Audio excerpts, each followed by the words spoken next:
FRAP.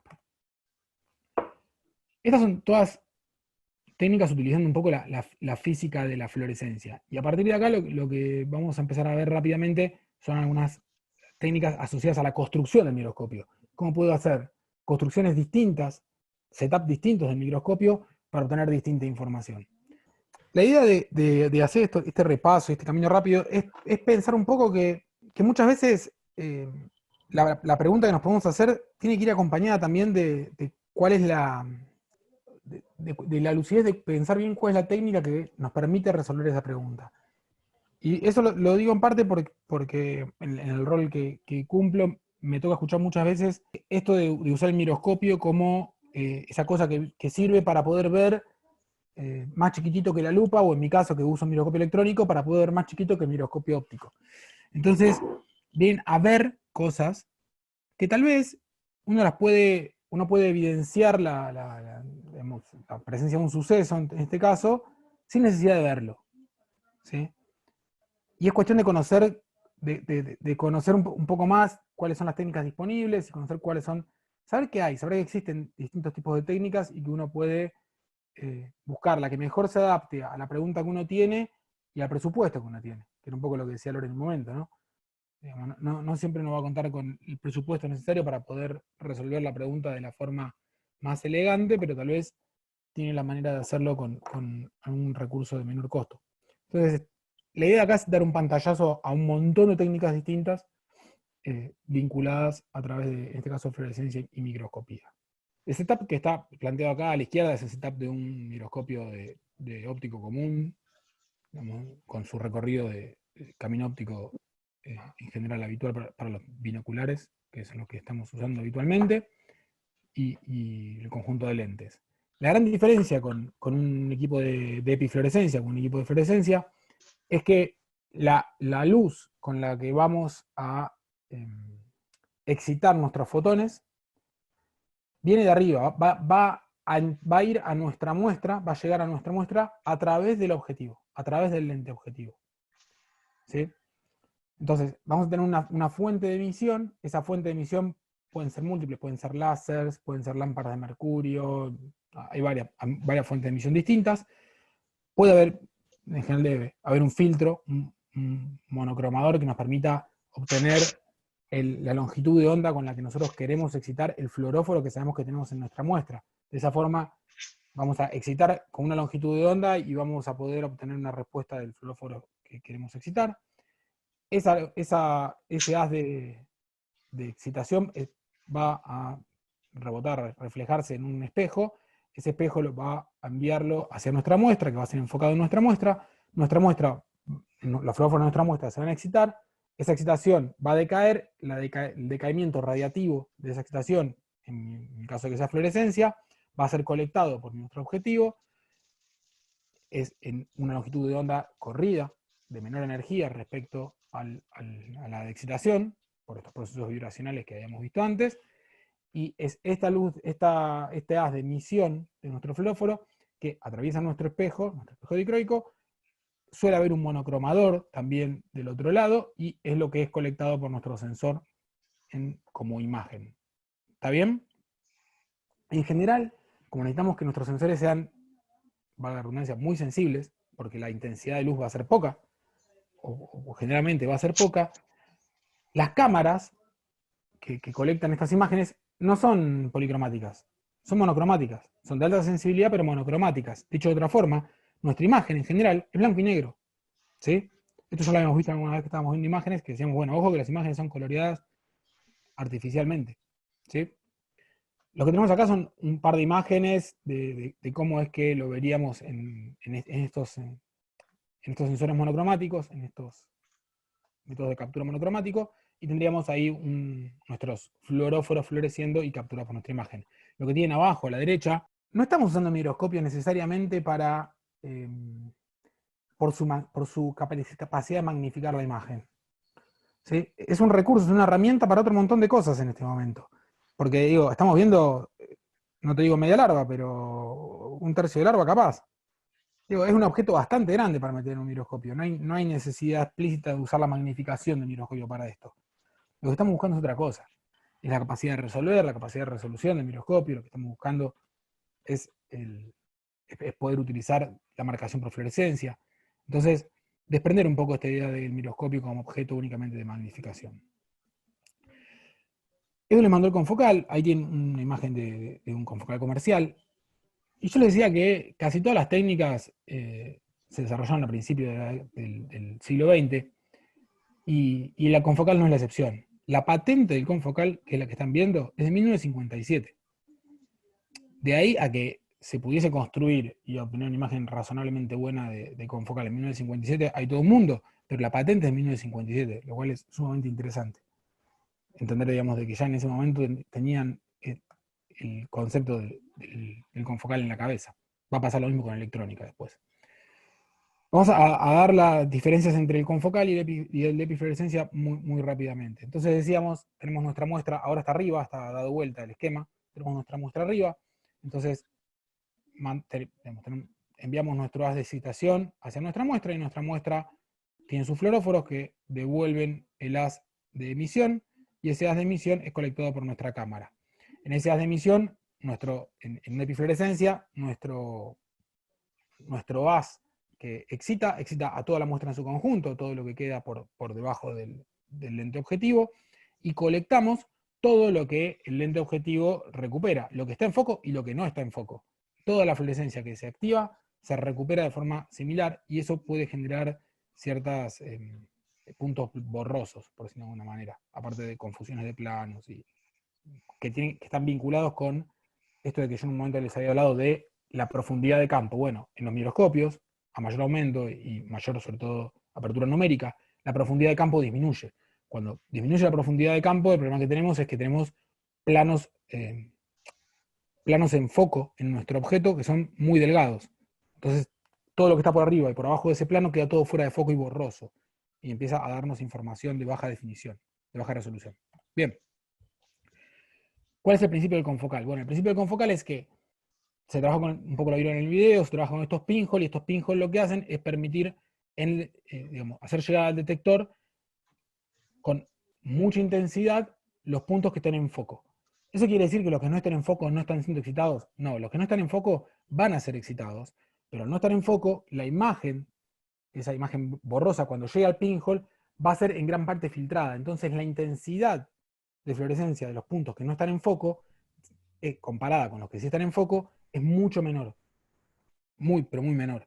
Eso hace que los problemas que puede traer aparejado los puntos que están fuera de foco, cuanto más fuera de foco están, son mucho menores. ¿Sí? Que es un poco lo que vemos en el grafiquito de la derecha respecto de las intensidades presentadas por puntos en foco y puntos fuera de foco. Acá tenemos una sección digamos, lateral, de costado, de lo que sería una muestra, una célula, donde tenemos un montón de fluoróforos, y podemos ver que difícilmente en una imagen de campo abierto, en donde tenemos un plano focal con el que estamos trabajando, si tenemos muchos fluoróforos, estamos viendo todo junto. Y difícilmente podemos diferenciar entre dos fluoróforos que están, como digamos, alguna vez dijo una docente mía, en pisos distintos, ¿no? Como que uno estuviera en un cuarto piso y otro en el segundo, y nosotros los vemos como que estuvieran en la misma posición. ¿Qué pasa con un confocal? Bueno, el confocal nos va a permitir trabajar únicamente sobre planos focales mucho más delgados. Esos planos focales mucho más delgados, que son los determinados por el pinhole, los vamos a tener que barrer, hacer un scanning sobre ese plano focal, y vamos a ir cambiando de plano focal en plano focal para hacer una reconstrucción seriada. Y esa reconstrucción seriada nos va a permitir identificar correctamente el piso en el que está cada fluoróforo, o al menos discriminarlo mejor, si no correctamente. Bien. Acá tenemos algunos ejemplos de lo que más o menos sería una imagen de epifluorescencia con una imagen de confocal al lado. Algunas de estas están aparte trabajadas digitalmente, con algunas técnicas que ahora vamos a ver, pero verán que son bonitas. Sigo con técnicas asociadas que hay dando vuelta, y entiendan que muchas de todas esas técnicas empiezan a combinarse entre sí, ¿sí? Vamos a ver que hay setups y dispositivos armados combinando distintas cosas, digamos. Todo lo que vimos antes que era FRET o FRAP, son válidos para los de epifluorescencia, o para un confocal, o para esquemas como este de dos fotones, y vamos a empezar a ver que vamos a empezar a combinar muchas de estas También técnicas. se hace en un citómetro. Sí, o FRET. Fred, lo podés hacer un Fred, tubo, sí. no tenés por qué usar un microscopio. No son técnicas de fluorescencia, pero digo, todo podemos empezar a meterlo dentro del microscopio, empezar a jugar e incluso a jugar con distintos setups de distintos setups de microscopios cruzados. Para no aislarnos en una técnica sola y pensar que están todas separaditas. Y a ver, solo vamos a hacer un paneo general, tal vez de algunas de las principales, pero hay muchísimas más. ¿Cuál es la gracia del dos fotones? Bueno, una de las cosas que nos suele pasar es que los haces de luz, todos sabemos, tienen cierta penetrancia en los tejidos. Y eso lo sabemos porque si levantamos nuestra mano y la ponemos contra una ventana o contra un foquito de luz, la luz no pasa, no atraviesa nuestra mano. Es opaca la mano. O sea, los haces se difractan y por lo tanto no atraviesan, se absorben o se difractan y no atraviesan nuestra mano. Eso sucede en cualquier cosa y obviamente en un tejido que nosotros podemos poner en un higroscopio nos pasa lo mismo. Entonces, una de las cosas que nos sucede cuando usamos esquemas o sistemas de un fotón es que la penetrancia que tiene un sistema de un fotón no nos alcanza, no nos es suficiente. Necesitamos poder acceder a planos de foco que están un poco más profundos en nuestro tejido. Bueno, una forma es utilizar un sistema de dos fotones. ¿Por qué? Nosotros hablamos de cantidades exactas de energía. Bueno, yo puedo excitar mi fluoróforo, en lugar de con un fotón, excitarlo con dos fotones de aproximadamente la mitad de la energía que necesito para alcanzar la excitación del electrón. La mitad de la energía es, por lo tanto, el doble de la longitud de onda. A mayor longitud de onda, menor energía. ¿Sí? Entonces me voy a encontrar excitando en lo que sería el espectro de infrarrojo, que son estos haces de menor energía en el infrarrojo, tienen mucha mayor penetrancia que los de mayor energía. A mayor energía, menor longitud de onda, la penetrancia disminuye mucho. Y lo vamos a ver también en microscopía electrónica, en donde las muestras van a ser súper delgadas, ¿sí? Porque son longitudes de onda mucho menores. Ahora bien, de esa forma vamos a poder tener una mejor penetrancia. Pero no solo eso, sino que para poder lograr excitar al electrón, esos dos fotones tienen que llegar al electrón prácticamente simultáneamente. Eso hace que necesitemos una densidad de fotones muy alta para poder conseguir que algún electrón sea excitado. ¿Sí?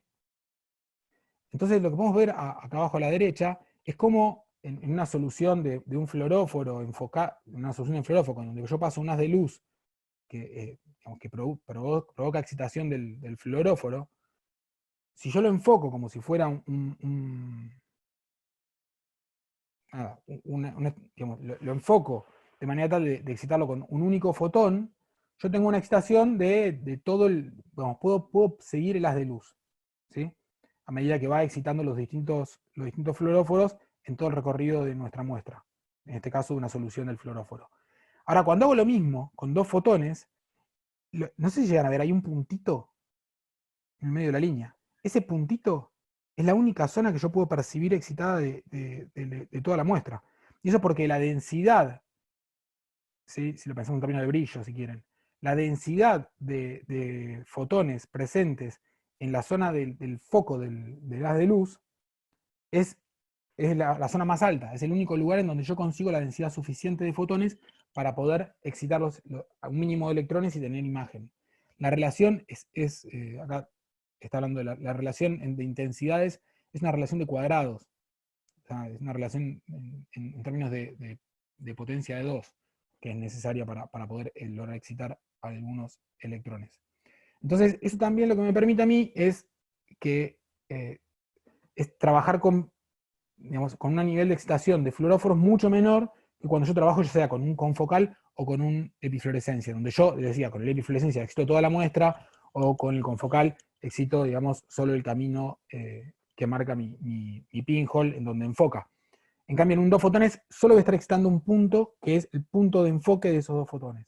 Entonces tengo un desgaste, pensando en photobleaching, un desgaste mucho menor. Ahora bien, también les dije, cuidado porque eh, son haces de mayor longitud de onda, de menor energía, y en general los haces de mayor longitud de onda son bastante peligrosos porque son bastante dañinos para los tejidos y suelen romper bastante las muestras y es más difícil lograr trabajar en vivo. De cualquier modo, 2 fotones se usa para trabajar en vivo, igual que esquemas de confocal, que pueden trabajar tanto para muestras fijadas como para muestras en vivo. Bien, Light Sheet Microscopy, en sus varios formatos. Esto, acá Edu tiene experiencia en trabajo con Light Sheet. Es una técnica muy vistosa para verla porque trabaja con muestras grandes, voluminosas y grandes, y lo que hace de alguna manera es enfocar no en un punto, sino enfocar en un plano, y ahí ya hay distintos setups, pero la idea es que el haz es enfocado en un plano, y ese plano de enfoque en realidad la luz no va a venir a través del objetivo, sino que va a ser perpendicular a nuestro objetivo.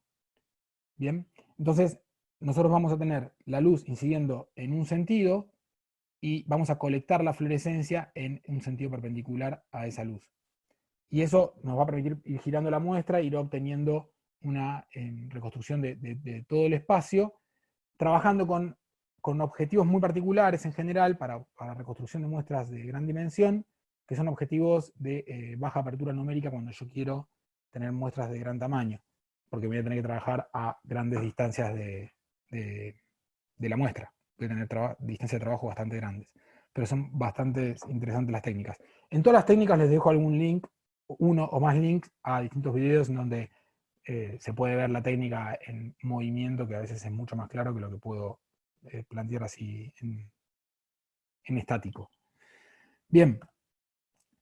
Una técnica asociada, pero para que vean que hay muchas formas de encarar los problemas, que a mí me resulta muy interesante, es esta de hacer lo que se llama tissue clearing, que está vinculado con esto que yo le decía, bueno, los tejidos son opacos. Entonces, si los tejidos son opacos, cuando yo quiero pasar con luz, me encuentro con que se me difracta una gran parte de la luz y no la puedo recuperar, no la puedo colectar. Bueno, Eso una está forma, buenísimo. es genial, una forma es hacer el clareado del tejido.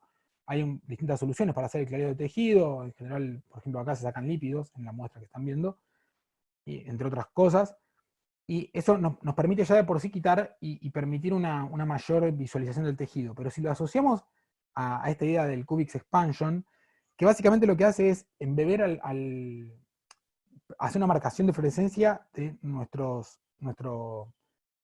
molécula de interés. Una vez que la marcamos, armar una matriz de un polímero X.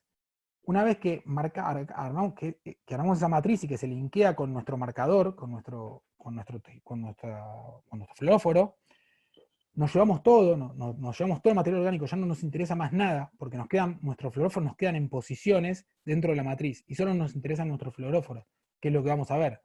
Y una vez que hicimos eso, esta matriz que pusimos tiene la propiedad de que si yo le agrego a un tipo de disolvente, lo que me genera es una expansión cúbica equidistante en cualquiera de los ejes, de manera tal de que mi tejido, que medía una cantidad, materialmente se transforma en una pieza mucho más grande.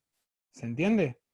Entonces, los fluoróforos que estaban conectados y linkeados a esa matriz se alejan entre sí de forma proporcional a como estaban en el tejido original. Entonces, yo ahora puedo, con métodos de microscopía, en donde no requiero alcanzar aumentos tan altos, poder tener análisis de estructuras que en realidad en el tejido original estaban muchísimo más cerca y no podía resolver. Es una forma bastante ingeniosa de alcanzar grandes aumentos y muy buena resolución de fluoróforos, porque acuérdense que acá eliminé todo el tejido. No sé si se entendió, pero es una técnica muy Pablo, simple. una Sí. pregunta. ¿Cómo haces para que se expanda? Me parece que me perdí en la explicación.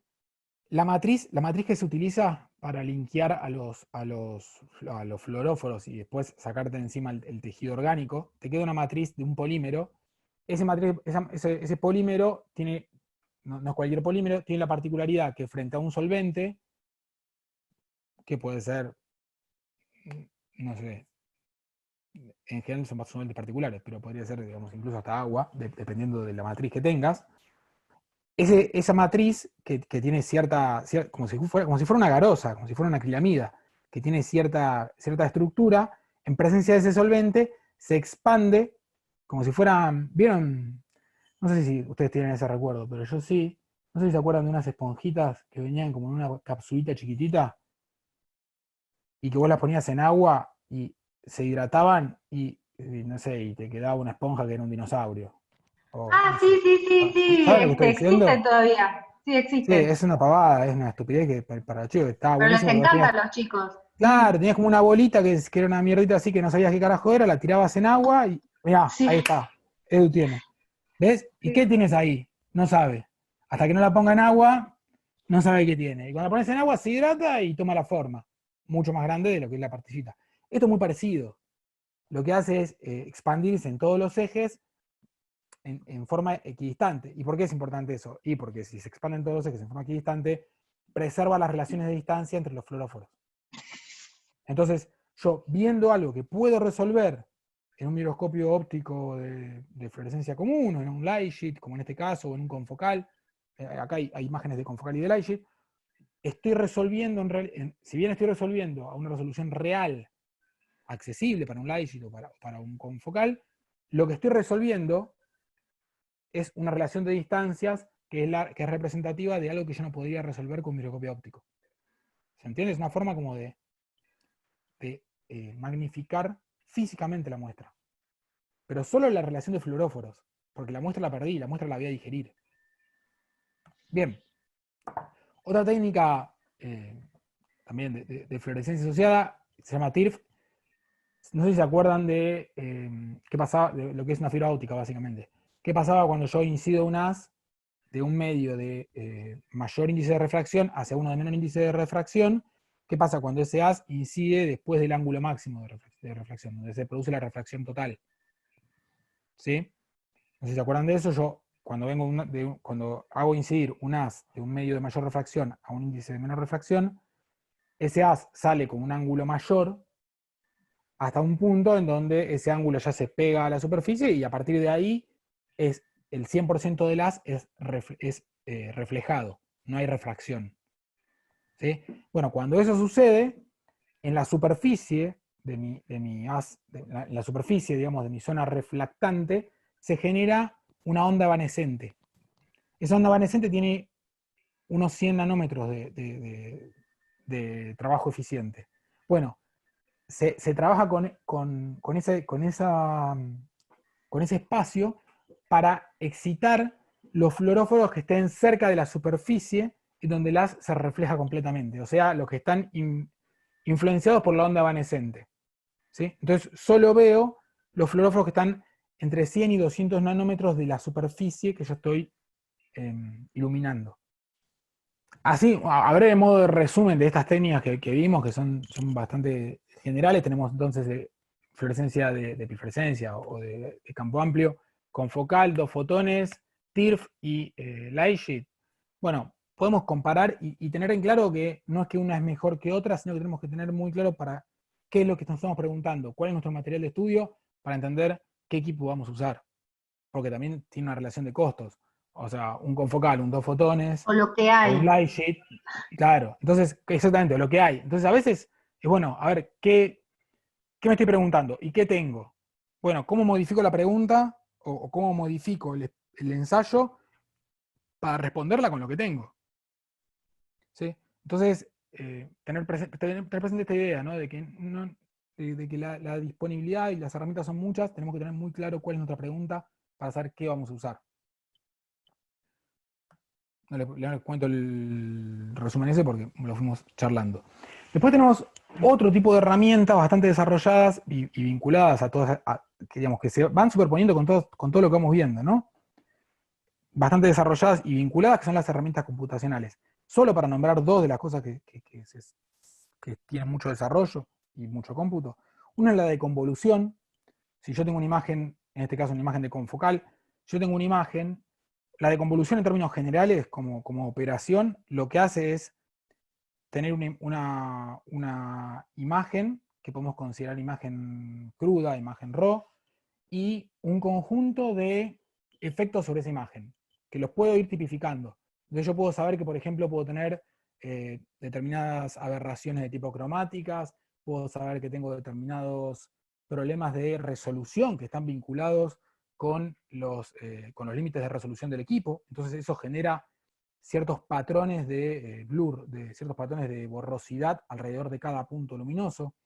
Digamos, a medida que yo puedo ir armando un patrón de todos los efectos que tengo, los puedo ir modelizando, lo que puedo hacer después, si yo tengo el conjunto de modelos que afectan mi imagen cruda, es entender que la imagen que yo obtengo con mi confocal, por ejemplo, es una imagen es una suma, por decirlo de alguna forma, es una convolución de la imagen cruda más todos los efectos que la modifican y que me dan esa imagen un poco más borrosa.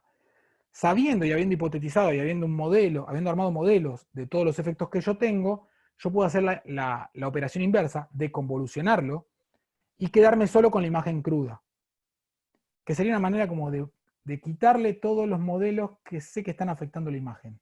Como verán, es una manipulación importante de la imagen. Porque yo estoy suponiendo en un punto que todos esos modelos funcionan de esa forma en la imagen que yo tengo. ¿Sí? Es como una especie de filtro, dicho mal y pronto. De filtros a veces un poco más complejos. En esa misma línea hay esta idea del un mixing, que es lo que está a la derecha. Yo puedo trabajar, por ejemplo, con fluoróforos que estén que tengan espectros de emisión bastante cercanos o superpuestos o solapados. Entonces, en mi imagen original no poder diferenciar bien qué tengo entre uno y otro. Si bien no están del todo solapados, se solapan bastante. Y ese, si bien no están del todo solapados, es clave, porque como yo tengo el modelo de cada uno de esos fluoróforos por separado, yo puedo hacer análisis píxel por píxel de qué es lo que tengo en mi imagen de cada uno de esos patrones y de alguna manera desarmar ese merge que se me armó en cada píxel de cada uno de los patrones de emisión. Entonces, teniendo una imagen que parece bastante confusa porque parecería que tengo solapados todos los patrones de emisión de los distintos fluoróforos, lo puedo desarmar, descomponer en sus partes, partiendo de los modelos de emisión de cada uno de ellos. Pero son todas herramientas computacionales que, insisto, se superponen con todo lo que vimos, todos los modelos y los microscopios que vimos antes. Algunos otros setups que son un poco distintos o digamos que buscan y apuntan a otra cosa. Uno, algo habíamos hablado en un momento, el spinning disk, que es como, dicho mal y pronto, como tener un montón de confocales trabajando todos juntos y recorriendo la muestra en simultáneo, y después vemos qué cosas nos aporta y qué beneficios trae trabajar con un spinning en algunas cosas. Y después algunos diseños, algunos setups que se conocen como de super resolución sí, super resolución.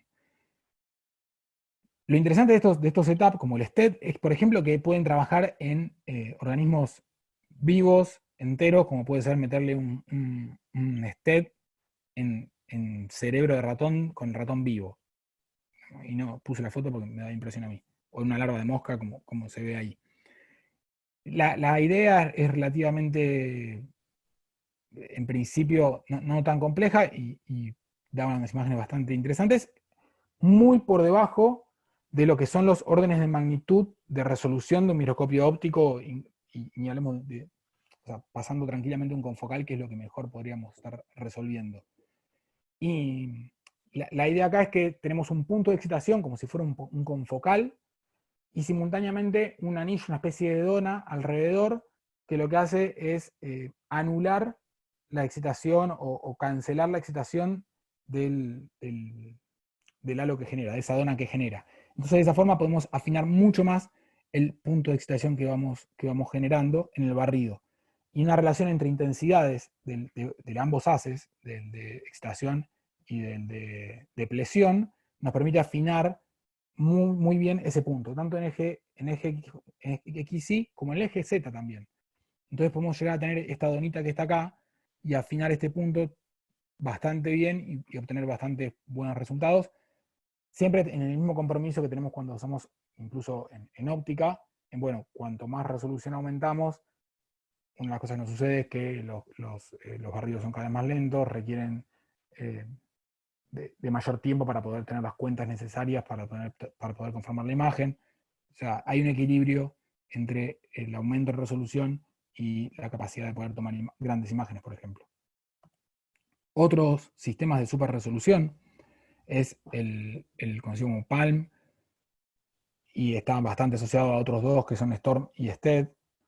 que vimos antes, pero el CIPAM sobre todo al Storm, que trabajan más con eventos estocásticos, lo que hacen es trabajar con intensidades muy bajas, entendiendo de que de esa forma lo que se logra es encender solo algún fluoróforo, y no todos los fluoróforos del campo, y va repitiendo la operación varias veces sobre los mismos lugares, de manera de que estocásticamente se vayan encendiendo unos y otros fluoróforos a medida que algunos se van blicheando, y de esa forma reconstruir la presencia de los fluoróforos en toda una zona punto a punto. Y después trabaja computacionalmente haciendo de convoluciones para encontrar el centro de cada uno de esos fluoróforos. Y cuando encuentra el centro de cada uno de esos fluoróforos, arma la reconstrucción tridimensional total. En algún punto lo que consigue es una imagen de muy alta, bueno, de super resolución respecto a un confocal. A breve modo de sumario, tenemos entonces en una microscopía convencional, si tenemos unas proteínas, en unos filamentos, lo que sea, asociadas a nuestros fluoróforos, que lo que vamos a ver es una mancha verde asociada que va a estar vinculada con el límite de resolución de nuestro equipo. Podemos tener microscopías de iluminación estructurada, que yo no puse ninguna, pero digamos, es un modo más de alta resolución. STET, que lo que hacemos es trabajar con un punto, digamos, de excitación similar al del confocal, pero con el anillo de depresión, que nos permite achicar ese punto, minimizarlo de manera tal de poder obtener un mapeo de muy alta resolución respecto al de confocal.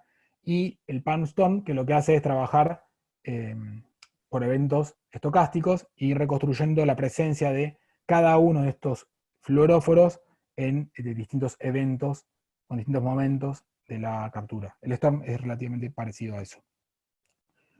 Si hacemos un balance de distintos tipos de microscopía, lo que podemos ver es dos de las cosas importantes para tener en cuenta en esto es la resolución espacial y la resolución temporal. ¿Qué quiero decir con eso? Está buenísimo tener una muy buena resolución espacial. Está genial trabajar con un Storm o con un Palm y resolver al valor cercano de los 10 nanómetros. Estamos ya cerca de algunas proteínas, no tan grandes, de algunas proteínas. Está resolviendo. Pensamos que, yo les dije que el límite de resolución de un óptico en sus mejores condiciones, donde está limitado solo por longitud de onda, anda en los 200 nanómetros. Anda más o menos por acá, trabajando con super resolución, o sea, básicamente en fluorescencia, pero con uno de estos esquemas, estamos cerca de los 10 nanómetros. Es muchísimo, muchísimo más bajo. Y es más, está bastante cercano a lo que va a ser la microscopía electrónica. Pero esa es la resolución espacial. Ahora fíjense que la resolución temporal que tienen estos equipos habla de los segundos, porque la colecta de fotones necesarios para armar la imagen es mucho más lenta porque, bueno, básicamente tenemos menos cantidad de fotones por punto en el que estamos colectando, entonces necesitamos tiempos de exposición más altos. Es una fotografía básica. Si vamos para arriba, nos vamos a encontrar que, bueno, podemos trabajar en un TIRF, en un confocal, en otro tipo de diseños, en tiempos de milisegundos. En el spinning, por ejemplo, una de las ventajas del spinning es poder tener una resolución espacial similar al confocal, incluso en algunos esquemas, en un setup mejor, pero una resolución temporal muchísimo más alta. Entonces poder trabajar algunos eventos en vivo que no nos permitirían otros equipos. Entonces hay que tener presente esta idea de, bueno, ¿para qué quiero el equipo que estoy, o sea, cuál es mi pregunta? Entonces, ¿qué equipo va a ir asociado a eso? A partir de acá, entramos en otro mundo distinto, que es la microscopía electrónica, que nos permite trabajar en este orden de magnitud, entre otras cosas, porque no es lo único que nos permite hacer.